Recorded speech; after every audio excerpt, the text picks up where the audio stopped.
Assalamualaikum warahmatullahi wabarakatuh. Halo guys, welcome to Kelompok 3 Podcast. Ini adalah podcast pertama kita, yaitu membahas tentang kesehatan lambung.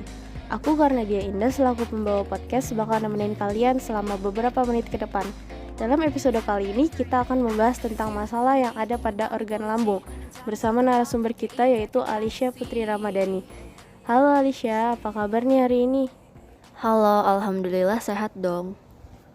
Alhamdulillah, semoga semua yang mendengar podcast kita kali ini juga dalam keadaan sehat dan bahagia. Amin. Amin. Alisya sekarang ini kesibukannya apa aja sih? Kesibukan aku akhir-akhir ini belajar sih sama ngerjain tugas-tugas aja.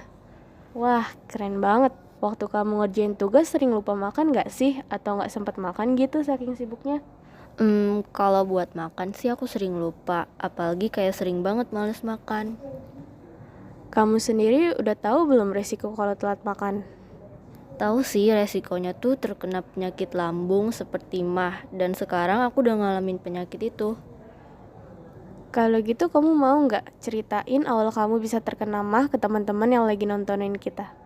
Wah, mau banget dong biar teman-teman di rumah juga bisa menjaga organ lambungnya agar tidak terkena MAH. Oke, jadi gimana ceritanya kamu bisa terkena penyakit MAH? Iya, seperti tadi aku bilang, aku suka telat makan. Bahkan bisa dibilang pola makan aku berantakan. Kadang aku makan cuma di sore hari aja atau selapernya aku. Kadang juga suka makan makanan pedas seperti mie dan lain-lain. Aku juga suka minum kopi buat nemenin aku belajar. Lalu bagaimana kamu bisa menyadari kalau kamu terkena penyakit MAH? Awalnya aku ngerasa sakit di daerah perut atas. Aku pikir itu sakit perut biasa, tapi semakin sering aku jadi sering mual dan bersendawa, bahkan sampai muntah. Aku coba deh googling tentang penyakit yang aku alami di hasil pencarian. Keluarnya penyakit MAH. Aku kaget dong. Akhirnya aku mutusin buat cek ke dokter dan ternyata benar aja aku kena MAH.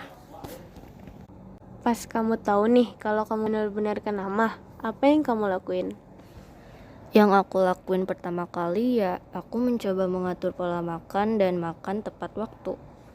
Kan kamu udah tahu nih kalau kamu sakit MAH, pasti kamu selalu bawa obat dong kemanapun kamu pergi. Tentu dong, aku selalu bawa obat untuk lambung di tas agar saat MAH aku kambuh, aku bisa minum secepatnya. Aku juga sedia permen karet di tas. Permen karet? Kenapa harus permen karet? Aku waktu itu dikasih saran sama seseorang, katanya permen karet bisa dengan cepat menurunkan asam lambung. Wah, permen karet ini bisa kita tanyakan sama dokter ahli lambung yang kebetulan hadir di podcast kali ini. Kamu bisa nanya-nanya ke ahli lambung kita sekarang. Boleh tuh. Kita sambut Dokter Fatih. Halo dokter, apa kabar? Alhamdulillah kabar baik. Oke, jadi gini dok. Tadi Alicia sempat bilang kalau ada orang yang menyarankan untuk mengonsumsi permen karet agar asam lambung cepat turun. Itu penjelasannya gimana ya dok? Real atau hoax nih? Oke, itu memang benar Ariel ya. Penjelasannya seperti ini. Maunya permen karet dapat membuat air liur menjadi basah. Sehingga asam yang ada di dalam perut dapat dibilas oleh air liur dengan cepat dan akhirnya meredakan gejala refluks asam lambung. Wow, suatu ilmu pengetahuan yang baru yang belum diketahui banyak orang ya dok. Iya, tapi saya sendiri lebih menganjurkan jenis permen karet yang mengandung bikarbonat atau permen karet tanpa gula untuk mengatasi gangguan asam lambung. Oke, baik. Alicia, kalau ada yang mau ditanyakan ke dokter Fatih, silakan. Oke dok, aku mau nanya, apa kopi dan makanan pedas dapat memicu terjadinya penyakit MAH? Oke, jadi gini Kak Alicia. Kita sebagai manusia juga boleh meminum kopi, tapi dengan porsi yang tepat. Kopi itu sendiri seperti yang kita tahu mengandung kafein yang tentunya bisa memicu kenaikan asam lambung. Selain dapat memicu MAH, kopi juga dapat memicu gangguan lain seperti insomnia, gangguan pencernaan, diare, dan masih banyak lagi. Lalu, untuk makanan pedas, perlu diketahui bahwa makanan pedas memiliki dua dampak utama pada pemicu munculnya MAH. Dampak pertama disebabkan oleh kandungan minyak dalam cabai dan bijinya. Minyak dalam lambung lebih lama tertampung dalam lambung. Jadi begitu penjelasannya Kak Alicia. Baik dok, terima kasih atas penjelasannya yang mudah dipahami. Kita kan sudah tahu nih dampak dari mengonsumsi kopi dan makanan pedas. Lalu, apakah penyakit MAH dapat sembuh? MAH itu merupakan penyakit yang mudah disembuhkan. Kesembuhan ini dapat diusahakan melalui beberapa perawatan, pengobatan, serta perubahan gaya hidup yang kita jalani sehari-hari. Jadi aku mau nanya lagi, apa yang harus kita lakuin saat MAH kita kambuh nih dok?